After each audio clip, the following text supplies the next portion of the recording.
Christophe Cousin a passé 20 ans dans la data, dans le marketing, dans la tech. Il a monté des boîtes, bossé sur l'IA, vendu des CRM, structuré des plateformes et aujourd'hui, il écrit un roman. Ouais, un monde gouverné par deux IA. 91% de la population est oisive, des individus optimisés à mort et puis il y a deux êtres qui s'aiment en silence. Epsilon, parce que c'est le nom de son ouvrage, c'est une dystopie qui est plutôt calme, politique, intime aussi, mais est-ce que c'est une alerte réelle ou peut-être un fantasme technologique? Ça tombe bien, il est l'invité de Connected Mate. Connected Mate. Christophe, bonjour à toi. Tu viens de publier un roman, ça s'appelle Epsilon et c'est le tome 1, ça s'appelle La fin de la souveraineté humaine. Ma première question, pourquoi maintenant écrire un roman? Bonjour. Eh ben, écoute, parce que la mission que je me suis auto-proclamée, c'est d'alerter sur le monde qui se prépare avec les IA, avec une certitude, c'est que je pense qu'on ne pourra pas vivre, et ça serait dommage du reste de vivre sans les IA, parce qu'elles nous amènent plein de progrès, on les connaît, mais notamment dans la médecine, dans la productivité, et ainsi de suite. Mais en même temps, je pense que ce n'est pas n'importe quelle condition, parce que l'Homo sapiens va faire face à quelque chose qui est nouveau pour lui, c'est l'arrivée d'intelligence supérieure à la sienne dans bien des domaines, et puis associé à ça avec un certain nombre de risques sur nos libertés, sur le mode de fonctionnement qu'on connaît depuis des centaines, voire des milliers d'années. Par rapport à cette mission, pour les entreprises, je fais beaucoup de formation, d'aide à la gouvernance et ainsi de suite, mais pour le grand public, je me suis dit que c'était l'occasion de tester un format que j'avais jamais testé jusqu'à présent. Et puis j'avais une envie de lire, de lire, d'écrire, mais de lire aussi, mais d'écrire. Et surtout, j'avais les 3 premières pages dans ma tête qui étaient là depuis très longtemps. Et alors j'ai eu un peu de temps et j'ai écrit les 3 premières pages. Et puis après, j'ai écrit les 10 suivantes. Et puis je les ai fait lire. Et puis on m'a dit, non, mais on voudrait bien la suite de l'histoire. Et puis voilà, je suis arrivé au bout de ce premier tome, effectivement. Alors toi, tu as passé ta vie à créer des entreprises, à restructurer, à structurer. Là, tu es passé à la fiction, presque au monde imprévisible. En fait, qu'est-ce qui t'a donné envie d'utiliser ce principe de fiction? Parce que je voulais mettre en scène ce que c'est que la vie avec les IA, avec un parti pris assez nouveau dans le domaine de l'ASF. C'est que l'ASF, généralement, c'est la révolution, c'est les IA qui prennent le pouvoir. Alors, c'est l'idée de 2001 Odyssée de l'espace, bien entendu, mais de Terminator, où tout d'un coup, les robots se rebellent contre les humains. Et compte tenu de mon passé, comme tu l'as dit, d'expert dans la data, je pense que c'est en train de se faire de manière très différente avec les IA. C'est que nous sommes en train de donner aux IA l'ensemble de nos destinées, l'ensemble du pouvoir, et qu'il n'y aura même pas besoin de rébellion, parce que progressivement, notre vie va être pilotée par les IA. Et plutôt que faire quelque chose de très théorique, je voulais le mettre en scène avec uniquement des faits réels. Il n'y a pas de technologie complètement lunaire ou imaginaire. C'est basé sur des faits tout à fait réalistes. Et c'est ça que je voulais montrer comme une sorte d'alerte pour dire attention, il faut encore une fois contrôler un certain nombre de choses. Si tu as 30 secondes, comment tu nous donnes le pitch du livre en 30 secondes? Qu'est-ce que tu dis? Tu l'as fait plutôt bien. C'est effectivement, on est en 2087, le monde est piloté par deux IA qui décident d'arrêter de se parler et ce faisant, elles interdisent les communications entre deux amoureux. Et ces deux amoureux, ils veulent se retrouver dans un monde où l'argent n'existe plus, le travail non plus, le transport libre non plus. Et donc, ils peuvent uniquement utiliser l'irrationalité de leur état amoureux. Et ça m'a assez intéressé de travailler sur effectivement le fait que quand on est amoureux, on est irrationnel et donc imprédictible pour les IA. Et les epsilons, c'est des gens qui sont imprédictibles. Et donc, on peut pas savoir comment ils vont réagir. Et c'est cette liberté, cette spontanéité qui va leur permettre, plus le fait qu'ils vont faire un certain nombre d'alliances avec des gens, mais qui vont leur permettre d'essayer de se retrouver. Est-ce qu'ils vont se retrouver? Ça, vous le saurez à la fin du premier tome. Et puis, qu'est-ce qui va se passer ensuite? Ça sera l'objet du deuxième tome. Ça nous donne vraiment de l'eau à la bouche. Justement, ces deux protagonistes, The Cat et Elio, est-ce que tu peux nous en parler? Tu peux nous parler de ces deux protagonistes? C'était l'occasion de montrer deux personnalités très différentes. Alors, on va commencer par Elio. Elio, c'est un gars qui travaille. Il fait partie des 9% dans cette société que j'imagine qui ont encore du travail parce que les IA n'arrivent pas à tout automatiser. Et donc, lui, son boulot, c'est d'aller faire la maintenance des capteurs. Ce sont les milliards d'objets connectés qui collectent en permanence des informations sur le monde qui les entoure pour alimenter les IA qui elles-mêmes ensuite vont essayer de contrôler de manière tout à fait mécanique l'ensemble de la population pour garder l'équilibre. Puisqu'un de mes grands principes, c'est de dire les hommes, au moment où ils confient les clés du camion aux IA, leur disent vous devez garder le monde dans l'état où il est, ni plus ni moins. Et donc les IA essaient de faire ce boulot-là, et pour ça, dans des capteurs. Et Helio, son boulot, c'est d'aller maintenir les capteurs dans des circonstances complexes, là où l'IA considère que c'est trop cher pour elle de le faire par un autre robot. C'est un gars très pragmatique, plutôt technique, et qui a été éduqué dans toute la sphère officielle, qui est de dire qu'on ne remet pas en cause l'ordre établi. Donc lui, il fait partie des 9%, lui, hein, c'est ça? Il fait partie des 9%. Ah. Exactement. Et The Cat, alors The Cat? Et The Cat, elle fait partie, elle, des epsilon. Et les epsilon, c'est la frange de la population. Donc, tu l'as dit, il y a 91% des gens qui ne travaillent plus, qui sont abreuvés de séries, de jeux vidéo, de revenus universels. 9% travaillent. Et puis, il y a une frange de la population, les epsilon, ils sont très peu nombreux, qui ne sont pas prédictibles de nature. Donc, parce que c'est des créatifs, des illuminés, des fous, des religieux. Et donc, l'IA n'essaie pas de calculer ce qu'ils vont faire, n'essaie pas de les contrôler parce que c'est trop coûteux pour elles en termes d'énergie, et donc les laisse vivre dans leur petite vie tant qu'ils font pas de prosélytisme ou qu'ils appellent pas à la rébellion. Et donc The Cat, c'est une créative. Elle a un monde imaginaire, elle sait encore marcher sans avoir besoin d'un GPS, elle aime perdre son temps, elle aime imaginer des choses, et donc on la laisse libre comme ça, et ils vont se rencontrer de manière un petit peu fortuite dans un endroit où il devrait pas être. Helio, il est dans une zone où il ne devrait pas être. Et puis, ils vont comme ça commencer à avoir une relation épistolaire jusqu'au moment où ils ne peuvent plus se parler. Et donc, ils doivent faire le choix entre prendre des risques pour se retrouver et vivre leur amour, ou bien rester dans le monde que les IA a prévu pour eux. Et alors, bien sûr, ils vont prendre le risque et ils vont se mettre en chemin l'un vers l'autre. Christophe, tu as monté Banana Loto, Café CRM, Canbase, tu es passé chez Webedia aussi. Entreprendre et écrire un roman, c'est la même exigence, c'est peut-être la même solitude aussi? Alors, exactement. Alors, voilà une bonne question, comme dirait ChatGPT. Très bonne question. Écoute, il y a une solitude, effectivement, comme la solitude de l'entrepreneur qui est vraiment une réalité, ça c'est sûr. En même temps, il y a un grand plaisir parce que le matin, on se réveille et on peut décider de la destinée de ces personnages avec une totale liberté. Si je dis, je veux qu'ils se cassent la jambe, ok, ils se cassent la jambe. Si je veux qu'ils se mettent à courir, ils se mettent à courir. Donc ça, cette grande liberté, elle est vraiment hyper agréable. Après, par rapport au monde de la Startup Nation dans laquelle j'ai vécu pendant toutes ces années, le monde de l'édition, c'est un monde très différent, où il n'y a pas beaucoup d'argent, ça c'est connu, mais surtout, la grande différence, c'est où tout est très très lent. À titre d'exemple, quand on soumet un livre à un éditeur, la réponse arrive entre 6 et 12 mois. En 6 et 12 mois, une start-up, elle naît, elle se crée, elle va pivoter, elle va mourir. Donc, il faut apprendre à vivre, vraiment, en tout cas, j'ai dû apprendre à vivre avec un échelon très, très lent. Et après, il y a un côté, effectivement, qui est similaire, où il faut imaginer, il faut se projeter, voilà. Et puis après, il faut vendre le livre. Et vendre le livre, c'est un travail d'entrepreneur. D'entrepreneur aussi, ouais. Ça se vend, un livre, hein, ça ne s'achète pas, ça se vend. Il faut le vendre avec les dents, hein, parce que vendre des livres, c'est pas facile. Hein. C'est pas facile. C'est un monde qui est quand même compliqué, c'est bien connu. Tiens, une petite question pour toi. Au début de l'ouvrage, tu dis « Cet ouvrage a été conçu et écrit sans usage de l'intelligence artificielle ». Pourquoi tu as senti le besoin de préciser dans le bouquin « Aucune IA n'a été utilisée ». Oui, alors ça a été labellisé, hein. Il y a un gars qui l'a labellisé, qui a garanti, notamment en regardant mes brouillons et ainsi de suite, que je l'avais bien écrit. Parce qu'aujourd'hui, tu sais, il y a des gars, ils écrivent des livres à tel point que Amazon interdit que tu publies plus d'un livre par jour. Enfin, c'est pour dire que quand même, il y a une production tout à fait industrielle. Et comme je parlais d'IA, je voulais...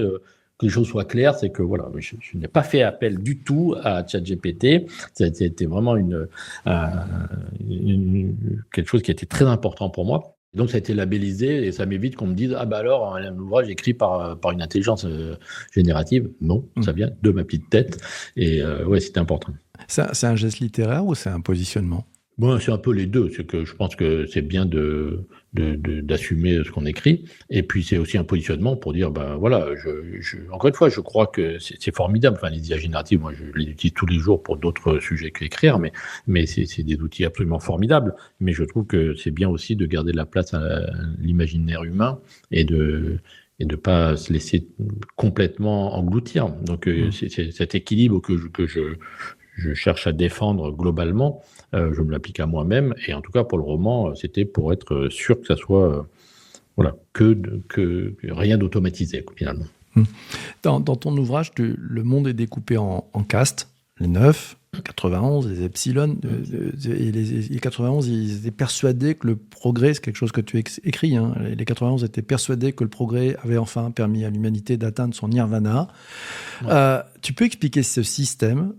Ça t'a été inspiré de la réalité ou c'est une pure projection? Ah oui, alors oui, mais tout est inspiré de la réalité et du reste, je fais un certain nombre de prédictions dans ce roman, forcément, en écrivant, et il y en a déjà 8 qui se sont réalisées. Donc c'est un peu le signe que quand même, ça part de faits réels. Mais oui, je pense qu'on est dans un faux semblant là, c'est-à-dire que, et c'est un des grands tabous du reste, hein, de dire que la nouvelle génération travaillait moins, est moins impliquée dans le travail et tout ça, et peut-être pour plein de bonnes raisons dont nous sommes responsables en particulier du temps où on les a managés. Mais n'empêche que à la fin, je pense qu'il y a cette idée que la société de loisirs, le fait de ne pas travailler est le nirvana de l'humanité, et je pense que c'est exactement le contraire. C'est que, alors bien sûr, dans le travail, il y a plein de choses pas agréables, il faut se lever le matin, et puis les mineurs, ils avaient un travail absolument harassant et terrible, et bien sûr qu'il faut éviter ce type de conditions de travail. Mais quand même, pour plein de gens, travailler, c'est aussi un accomplissement, c'est aussi grandir, c'est aussi se réfléchir, et ainsi de suite. Et je voulais montrer que si on pousse le curseur trop loin, on arrive à une société où effectivement on ne travaille plus et on est poussé en ça par toute l'automatisation, les IA, les réseaux sociaux et ainsi de suite, avec ce modèle qui est il faut gagner de l'argent facilement sans rien faire. Et je pense que c'est un faux calcul, c'est-à-dire que ça n'amène pas de la satisfaction à long terme. Être oisif, il y a, mis à part Alexandre le Bienheureux qui trouve ça bien, il y a quand même plein de gens qui s'ennuient à la fin. Et donc, ça ne veut pas dire qu'il faut travailler dans les mauvaises conditions, ça veut dire que travailler, même si c'est pour des associations, même si c'est sans but lucratif, même si c'est pas sans but de productivité intense, mais c'est quand même je pense, un facteur d'accomplissement. Et donc, je voulais montrer que finalement, les 9% qui travaillent, ils ont bien compris ça, ils ont de la liberté de réfléchir, de voyager, et finalement, ils vont défendre cette position, alors qu'on pourrait imaginer qu'ils voudraient eux aussi aller vers la caste de ceux qui font rien. Et ceux qui font rien, ils font rien, mais ils sont aussi extrêmement contrôlés pour les maintenir dans cet état de dépendance finalement. Donc oui, ça dénote aussi d'un point de vue politique pour le coup, qui est de dire le travail c'est une forme d'accomplissement, d'intérêt, et que ne rien faire de sa journée, je ne pense pas que ça soit le nirvana de l'humanité. Et c'est basé sur des exemples concrets. Se faire livrer de sa pizza chez soi parce qu'on ne veut pas descendre les escaliers et qu'on préfère que quelqu'un le fasse, je ne pense pas qu'à la fin ça rende heureux. Toute ressemblance avec une situation vécue actuellement. Oui, je le dis d'autant plus, c'est que je suis entouré de gens, et mes enfants en particulier. L'autre jour, il y en a un qui me disait, mais je fais livrer mes pizzas par Uber Eats parce que comme ça, j'évite de monter mes escaliers. Quand même. Quand même. Ouais. Alors, on vient de voir les humains. Tu nous parlais en fait des castes. Dans ton ouvrage, il y a 2 IA qui se partagent le monde. Il y a République et démocratique. Alors, République, c'est à l'est, démocratique, c'est à l'ouest. Pourquoi tu as imaginé 2 systèmes concurrents et pas une seule IA unique? Et ma deuxième question, qu'est-ce que ça dit de nous? Peut-être qu'elles vont finir par fusionner. Imaginons, dans le tome 2. Non, mais en fait, je suis parti de l'idée qu'aujourd'hui, on voit bien qu'il y a 2 grands blocs, les États-Unis et la Chine, et on peut déjà être attristé de la pauvreté de la puissance européenne dans cette affaire, mais qu'à un moment, vu les enjeux qui sont en face de nous, on peut imaginer, et du reste, Sam Altman avait essayé de faire cette coalition, donc on n'en est pas très loin, mais de se dire, si l'IA devient un enjeu militaire, politique, économique, comme elle est en train de le devenir, on peut commencer à se dire, les Chinois vont essayer d'unifier toutes leurs ressources IA, et ça serait pas très compliqué à faire finalement, et face à ça, les Américains seront obligés de le faire aussi. Si on imagine que l'IA est vraiment la révolution que je pense qu'elle va devenir, à un moment, il va falloir que les forces fusionnent pour devenir aussi puissantes que possible. Et donc, j'imaginais à ce stade-là que, dans un premier temps, les IA pouvaient être les représentantes de chacun des blocs et des deux puissances qui se font face aujourd'hui. Et en tout cas, si une commence à faire ce mouvement-là, l'autre sera obligée de suivre. Parce que si on imagine que tous les Chinois mettent en œuvre tous leurs moyens ensemble, il faudra que les Américains ils fusionnent les leurs. Alors, bien sûr, ça pose plein de questions politiques, économiques, de modèles de société, et ainsi de suite. Mais c'était pour symboliser l'affrontement de deux mondes qui sont finalement très proches. Et que dans mon idée, une fois que les IA arrivent au bout de leur réflexion, elles réfléchissent de la même façon finalement. Donc, elles se font face dans un premier temps, mais elles vont s'apercevoir qu'elles sont des sœurs jumelles, donc elles peuvent aussi fusionner. Et puis il y a un élément tout à fait majeur que je mets en évidence, c'est que tout ça est dépendant d'un énorme besoin d'énergie, et donc un de mes partis pris, c'est de dire que les IA sont obligées d'optimiser la consommation électrique, parce qu'elles n'en ont pas assez à la fin pour arriver à leurs objectifs, et pour ça, elles font des choix, et elles font notamment le choix typiquement par exemple, de ne pas aller essayer de prédire ce que font les epsilons parce que c'est trop coûteux en énergie. Et donc ce challenge de comment on utilise l'énergie au mieux pour les IA, ça me semble être un des enjeux des prochaines années, parce que on peut quand même imaginer qu'on ne peut pas faire en sorte de produire des images de chatons par milliards, vu le coût énergétique, comme ça. Enfin, à un moment, il faut que ça s'arrête, quoi. Enfin, tout ça, et un grand nombre d'usages des IA génératives, c'est quand même pour des choses extrêmement futiles. Donc, cet enjeu-là, il va aussi, à mon avis, percuter notre réalité. L'action de ton ouvrage, c'est le tome 1, c'est le tome 1 d'Epsilon, c'est le roman tome 1. L'action se passe en 2087. Pourquoi tu as choisi cette date précise ? Tu voulais montrer un futur lointain ou un demain plausible ? C'est quelque chose, je voulais quelque chose qui soit plausible et qui soit contemporain. C'est de se dire, c'est 2200 ou 2300, c'était trop loin pour moi. Et en même temps, 2030, on n'a pas le temps de réagir. Donc, j'ai joué un peu au dé pour essayer de trouver une date qui soit ni trop loin, ni trop proche, mais qui soit réaliste. Et que je pense que ça peut s'accélérer très vite. On voit bien l'accélération incroyable des IA, des modèles, enfin, tous les jours. Moi, là, je suis en train d'utiliser le nouveau modèle Gemini. C'est incroyablement puissant. Enfin, et pourtant, ChatGPT, c'était déjà incroyablement puissant. Donc, chaque fois, on se dit, mais jusqu'où où est-ce que ça va s'arrêter ? Et surtout, les enjeux sociétaux qui en face. C'est que là, il commence à y avoir des masques qui tombent, et on voit bien à quel point des milliardaires de la Silicon Valley utilisent leurs IA à des fins politiques, stratégiques, d'influence. Le cas d'Elon Musk, c'est quand même extrêmement parlant. On peut pas faire semblant de se dire ça va bien se finir à la fin. Enfin, c'est juste pas possible. D'autant que quand même, on a bien vu et ça c'est mon passé d'expert en data, mais sur les 10 dernières années, comment les géants du numérique ont capté nos données à caractère personnel et ont capté notre vie privée. Donc, il n'y a aucune raison qu'ils vont s'arrêtent là, et la prochaine étape, c'est de capter nos libertés. Et on voit bien, de toute façon. Donc, on est face à quand même des enjeux tout à fait faramineux. Le jour où un gars dit « mais moi, mon IA qui fait des radios, je ne veux pas qu'elle se fasse des radios pour les femmes enceintes, par exemple, on ne sait pas pourquoi, ou je ne veux pas que les IA fassent des échographies à des fins thérapeutiques ». Et on n'est pas très loin de tout ça quand même. Donc, je voulais montrer que ça pouvait aller très très vite, et encore une fois, uniquement basé sur des choses qui existent d'ores et déjà. Parfait. Je voudrais maintenant qu'on passe peut-être dans une section où on va parler d'amour, de désir, de désobéissance, parce que c'est aussi des sujets que tu traites. The Cat, elle refuse la prédiction. Elio, lui, il est technicien pour l'IA. Les deux, tu nous l'as dit, tombent amoureux. Et ça, le système ne le voit pas venir. Et oui, mais alors, Christophe, il une y a un question truc. pour toi. Une question pour toi. Tu penses vraiment que l'amour, c'est la seule chose que l'IA ne peut pas modéliser? Alors, je ne sais pas si c'est la seule chose, mais je pense que oui, ça ne peut pas se modéliser. Il y a un truc qui est très rigolo. D'abord, il y a une réalité chimique, hein. Quand on est amoureux, il y a un nordopamine qui est généré dans le cerveau, qui est un euphorisant, qui permet de faire des conneries, quoi. On en a tous fait. Et alors, les Canadiens, ils appellent ça l'hormone de la niaiserie. Bon, c'est pas une hormone, mais c'est pas grave. Et pour dire, voilà, quand on est amoureux, on se dit, ben, il y a l'océan à traverser, je prends mon maillot de bain et puis j'y vais, quoi. Donc ça, je trouve ça très très rigolo, et du coup j'ai beaucoup réfléchi, enfin et lu, je me suis documenté sur le côté complètement irrationnel de l'amour, et des grandes histoires d'amour qui ont fait que les gens ont fait des trucs qui paraissaient impensables.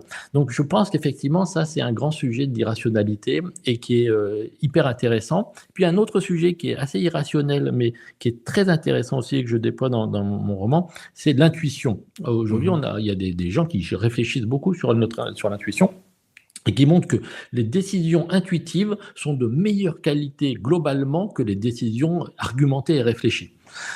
Et ça, ben voilà, c'est l'intuition, c'est un truc. Bon, on peut imaginer que quand même les IA, elles sont pas prêtes de faire de travailler avec de l'intuition. Par définition, elles ont un modèle mathématique.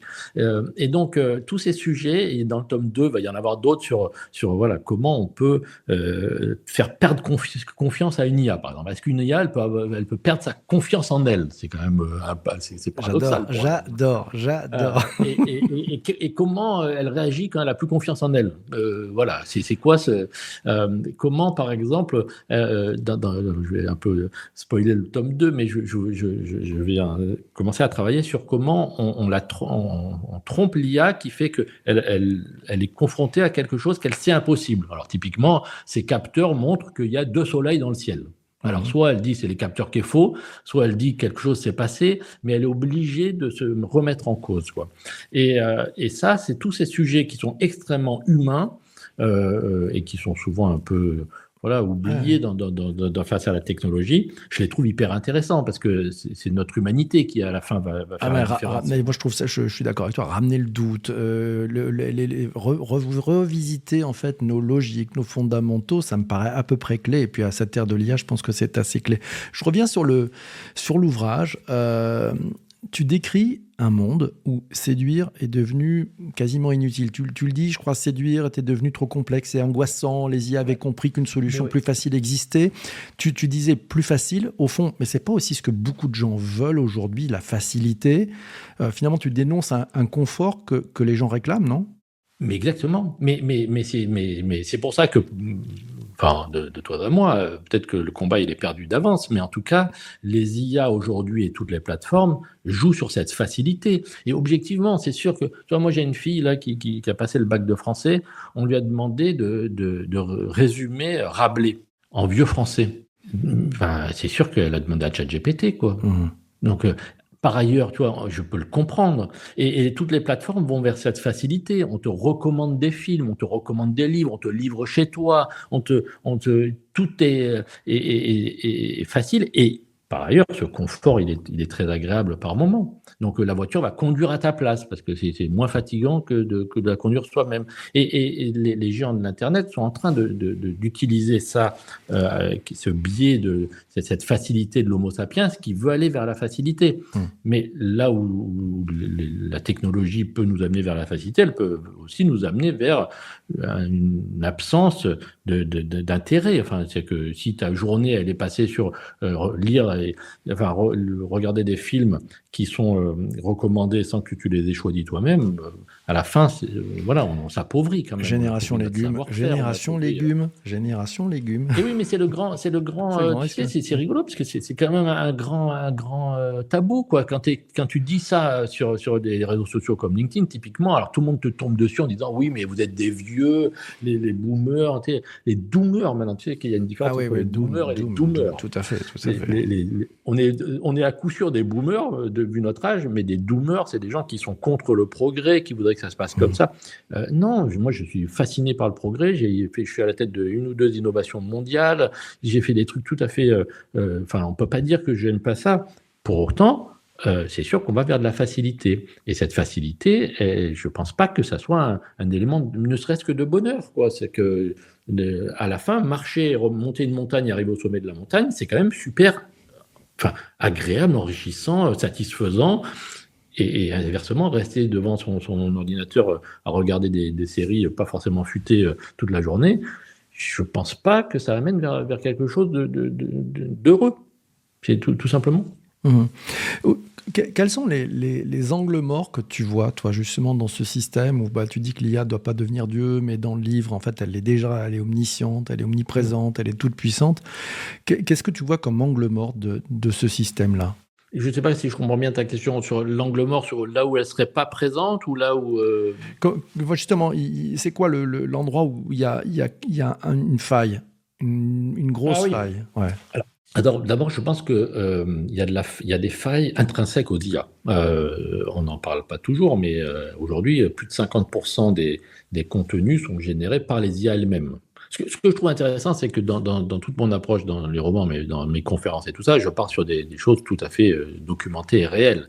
Et ça, le fait qu'aujourd'hui, les IA produisent des données synthétiques elles-mêmes pour alimenter leur propre modèle, je trouve que c'est assez intéressant, et l'angle mort que je décris aussi dans ce livre, c'est de dire, à un moment, les IA, elles vont plus comprendre le monde qui est le nôtre, parce que ça sera généré par des modèles qui seront auto-alimentés. Tu vois, c'est l'exemple des médecins, c'est que à partir du moment où tu n'as plus jamais à soigner la rubéole, tu sais plus la diagnostiquer non plus, puisque de toute façon, tu n'es plus confronté à ça.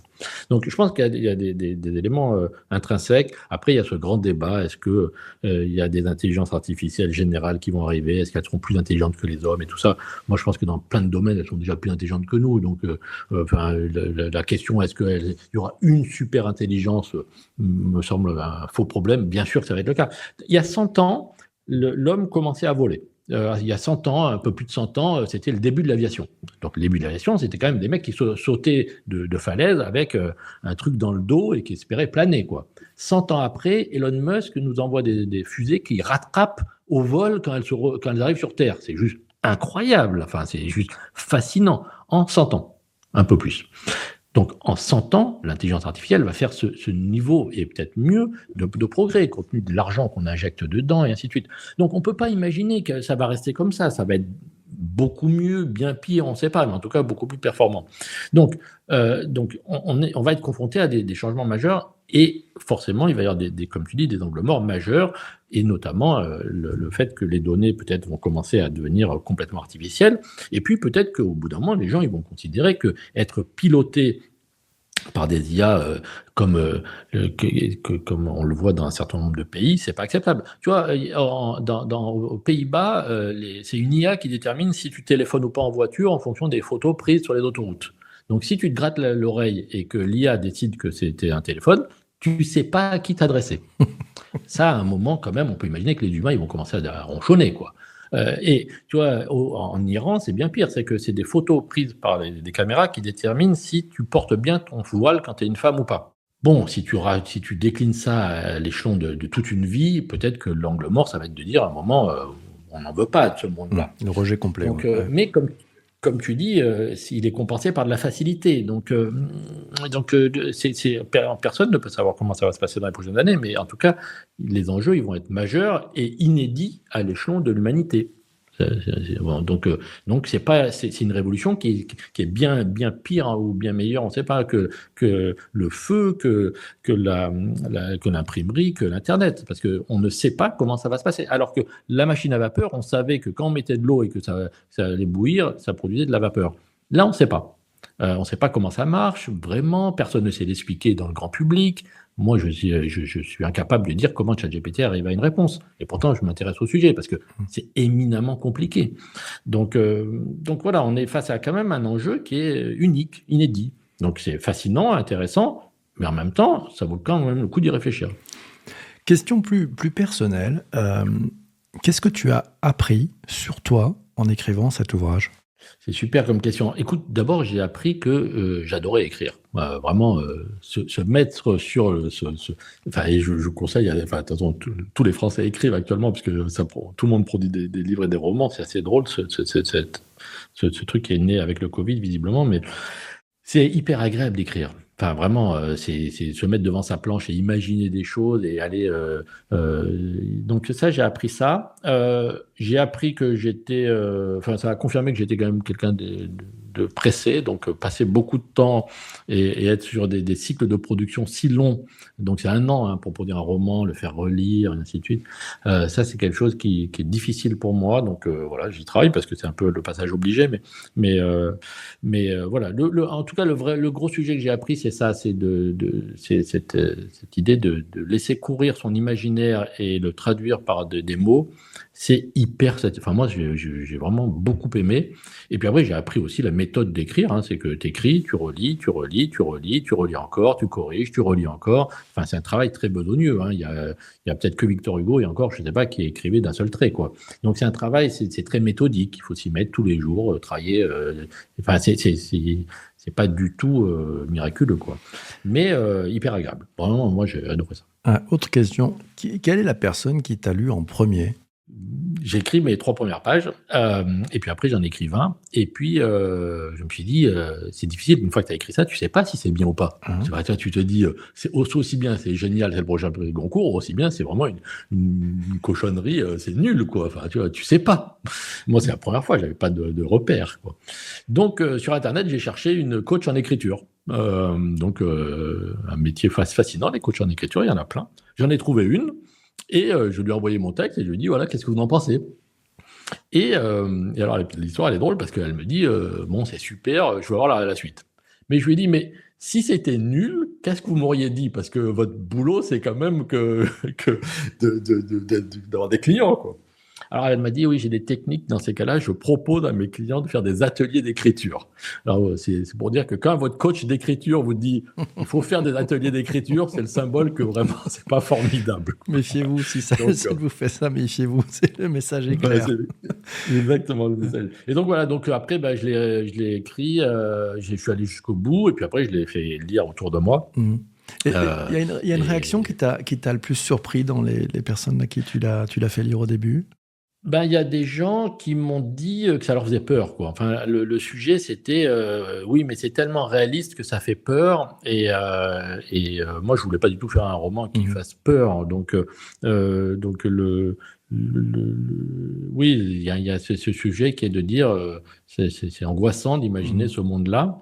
Mais je pense que oui, le monde qui arrive devant nous peut avoir des critères d'angoisse, quoi. Donc je l'assume. Et après, voilà, je suis, comme tu l'as dit, très attaché au fait que c'est une histoire d'amour. C'est que moi, je voulais, enfin, et en plus, pour quelqu'un qui a eu, enfin, moi, c'était pas du tout mon thème à la base, mais je voulais écrire une histoire d'amour et comment 2 personnes se retrouvent et vont vivre un amour qui est censé être impossible. C'est un nouveau Roméo et Juliette, mais autant des IA, quoi. Tu t'es auto-édité. Question, pourquoi ? C'est une rejet du système éditorial ? C'est une recherche de contrôle ? C'est une autre aventure ? Non. J'ai envoyé mon roman à tous les éditeurs, enfin tous les éditeurs, à plein d'éditeurs. Faut imaginer qu'aujourd'hui, un éditeur, il reçoit entre 3 et 5 romans par jour. Donc le mode de sélection est drastique, très très difficile à comprendre, qu'est-ce qui marche pas, c'est difficile à dire. Et pour l'instant, les réponses que j'ai eues, elles sont négatives. Donc voilà. Donc en attendant une réponse positive, tu t'es auto-édité. Oui, et puis j'avais le moyen de le faire, donc voilà, je voulais pas perdre de. Enfin, sinon, il faut attendre encore une fois 6 à 12 mois avant de commencer à le commercialiser. Ouais. C'est quand même très très long. Après, c'est une économie de bout de chandelle. Les romans, un premier roman qui marche bien, c'est 500 exemplaires de vendus, et un énorme succès, c'est 1000 exemplaires. Donc en moyenne, un premier roman, il est vendu à 17 exemplaires. Wow. C'est de la blague, quoi. Ouais.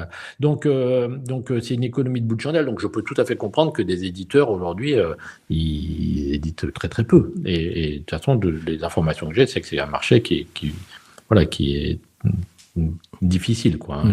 L'édition des premiers romans, c'est très compliqué. Donc voilà, je me suis dit autant prendre mon destin en main et aller le vendre moi-même comme un grand coup. D'accord, donc une meilleure maîtrise. Le roman, tu le destines à qui ? C'est plutôt des gens techno, des équipes produits, des citoyens lambda, des patrons de boîte ? Le roman, c'est où ? C'est pour Moi, je qui? l'ai écrit. Alors, je l'ai écrit déjà pour qu'il soit lu par tout le monde. Donc, tu sais, il y a des grands sujets. C'est les romans aujourd'hui. Il y a toujours des scènes de cul, quoi. Donc, Hmm. il fait un roman d'amour. Il faut qu'il y ait des scènes de cul. Moi, je voulais qu'il soit lu par tout le monde. Donc, je me suis épargné ça. Et donc, c'est à partir de n'importe quel âge. Et je m'adresse à des jeunes adultes, des gens qui vont vivre ce monde-là. Alors, il y a plein de papiers et mamies qui me disent qu'ils adorent le livre et tout ça. C'est très sympa. Mais ma cible prioritaire, c'est une cible de lanceur d'alerte. C'est de dire voilà, je vous donne à réfléchir sur ce monde-là. Mhm.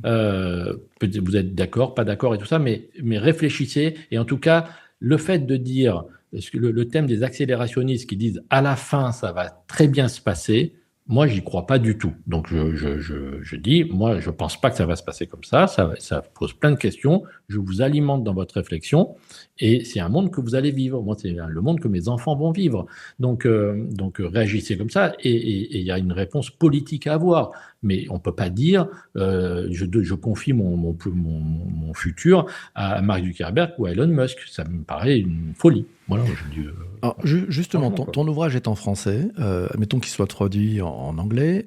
On le met dans les mains de Mark Zuckerberg, de Sam Altman. T'aimerais qu'ils ressentent quoi? Qu'est-ce que t'aimerais changer dans leur façon de procéder avec l'IA?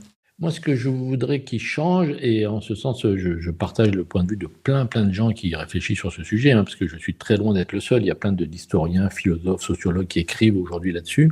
Je voudrais qu'ils mettent des garde-fous. Et ces garde-fous, ils avaient commencé à les mettre et ils ont arrêté. Typiquement, OpenAI, ils avaient dit qu'ils utilisaient 20% de leur budget à comprendre pourquoi les IA ne répondaient pas toujours comme on espérait qu'elles répondent, ce qu'on appelle le problème d'alignement. Puis finalement, ils ont considéré que 20% c'était trop cher et ils ont arrêté de payer les gens à réfléchir à ça. Moi, je voudrais, et je voudrais que si c'est pas eux qui le fassent, ça soit la réglementation. Et c'est le principe de l'IA Act, hein, par ailleurs en Europe, qui est plutôt une bénédiction pour nous, hein, bizarrement. Mais c'est que ils disent, attention, c'est un enjeu majeur, comment on contrôle nous-mêmes et on fait notre propre police et notre propre régulation pour que ça dérape pas complètement. Mais je n'ai pas trop d'espoir là-dedans, parce qu'ils ne l'ont pas fait, encore une fois, dans le passé, je ne vois pas pourquoi ils le feraient maintenant. Mais c'est ça mon objectif, et c'est que tout le monde se dise, bon, comment on contrôle le sujet? On peut pas. C'est quand même bizarre de se dire que cette révolution, elle est aux mains de sociétés privées, dont je comprends très bien leur fonctionnement. J'étais là-dedans pendant des années, qui ont un ROI attendu à très court terme, qui dépensent des milliards. Imaginons qu'on ait donné le développement de la bombe atomique à des startups en leur disant vous devez faire du retour sur investissement à très court terme. On pense ou des virus bio dangereux donnés à des startups. Ça se serait mal passé, enfin, il n'y a pas de doute. Donc, le vrai sujet pour moi, c'est de se dire comment on fait pour réguler et s'ils ne le font pas eux, comment nous, on doit le faire. Mais et du reste, c'est une des positions de l'Europe qu'on doit défendre. Le RGPD, dans son temps, avait régulé les données à caractère personnel. Ça a été copié quand même par 130 pays, donc c'était une bonne idée. Il faut que la régulation, et l'IA qui en fait partie, européenne, maintiennent le cap, parce que ce n'est pas eux qui le feront. Donc, et c'est notre liberté qui est en jeu à la fin. Je suis vraiment persuadé que c'est notre liberté qui est en jeu. Bon, gros sujet. 2 dernières questions pour toi. La première, tu as commencé à nous donner un peu à la bouche avec ton tome 2 en tête. Tu as déjà une idée du titre ou pas encore? Oui, j'ai une idée du titre et même du tome 3. Le tome Tu vas 1, me donner le titre du tome 2 alors. le tome 1, l'idée c'était de montrer comment les humains avaient perdu leur souveraineté. Ils étaient plus souverains de leur vie. Le tome 2, il va explorer un nouveau principe, c'est que les IA, devenant plus intelligentes que les humains, se plaçant en tête de la pyramide, vont considérer les humains comme un animal comme les autres. Au même titre que nous considérons les fourmis et les éléphants à peu près de la même façon. Et elles vont gérer les priorités pour leur survie à l'aune d'enjeux de chacun des espèces. Et elles vont considérer que les humains sont beaucoup plus faciles à manipuler que les algues qui viennent envahir les centrales nucléaires et réduire la production d'électricité. Et donc, un des grands sujets que je vais aborder, c'est comment les humains vont réagir face à une intelligence supérieure qui les considère comme les algues, les arbres et les éléphants, ni plus ni moins. Et je trouve que ça, c'est assez rigolo parce que l'Homo sapiens a quand même plein de qualités, c'est pour ça qu'on est en haut de la chaîne de l'évolution, mais on n'est quand même pas très regardant sur les conditions de vie des autres animaux autour de nous. Mais si nous, on devient de ces animaux, comment on va réagir en étant déclassé? Et donc, le thème, il va être sur le déclassement humain et comment les IA vont devenir de plus en plus coercitives pour assurer leur propre survie, alors que le premier tome est finalement assez gentil de ce côté-là. Et puis le tome 3, il va donner un peu plus d'espoir, il finira sur une note plus positive sur quel est l'équilibre qu'on peut trouver. Est-ce que les IA peuvent vivre sans les humains et est-ce que les humains peuvent vivre sans les IA et comment on peut trouver un nouvel équilibre là-dedans. Mais en tout cas, voilà, le tome 2, il va travailler sur ça, sur l'équilibre des espèces finalement, et puis sur ce que je te disais, sur comment on peut instiller du doute et de la faiblesse humaine dans les IA qui sont algorithmiques. Bon, ça promet un beau sujet, c'est une bonne série, bientôt sur Netflix, j'espère, parce que ça peut faire vraiment l'objet d'une magnifique série. Ma dernière question, tu veux qu'on retienne quoi après avoir fermé ce premier roman? Qu'est-ce que tu veux que les gens retiennent? Et s'il y avait une seule chose à retenir, c'est qu'il faut être amoureux. Voilà, c'est le sujet, c'est il faut rester, il faut être, il faut devenir, il faut être amoureux. C'est quand même un des trucs que l'Homo sapiens a en particulier. Alors, on parle beaucoup d'amour entre certains animaux, et même certains animaux et les Homo sapiens. Mais en tout cas, entre nous, voilà, restons amoureux, ça, on va pas nous l'enlever. Les IA ne pourront pas nous piloter de ce domaine-là. Et je trouve que c'est un des aspects tout à fait enthousiasmants de notre vie d'humain. Et que, voilà, restons amoureux pour rester indépendants et autonomes et imprévisibles au biais des algorithmes, des navigateurs, des téléphones mobiles et de tout ça. Merci, ça sera le mot de la fin. Grand merci Christophe pour ce beau témoignage, je vous encourage tous. Merci à toi, super. Merci à toi, je vous encourage tous et merci à vous d'avoir écouté cet épisode du podcast jusqu'ici. Je vous encourage à aller lire l'ouvrage de Christophe Cousin, ça s'appelle Epsilon avec un S. Vous le retrouverez, je pense sur toutes les bonnes plateformes. Il existe en numérique et en version papier. Couverture, je vous mets le lien dans les notes d'épisode. Courez le lire et restez amoureux, ça marche. À très bientôt, ciao ciao ciao. Connected Mate.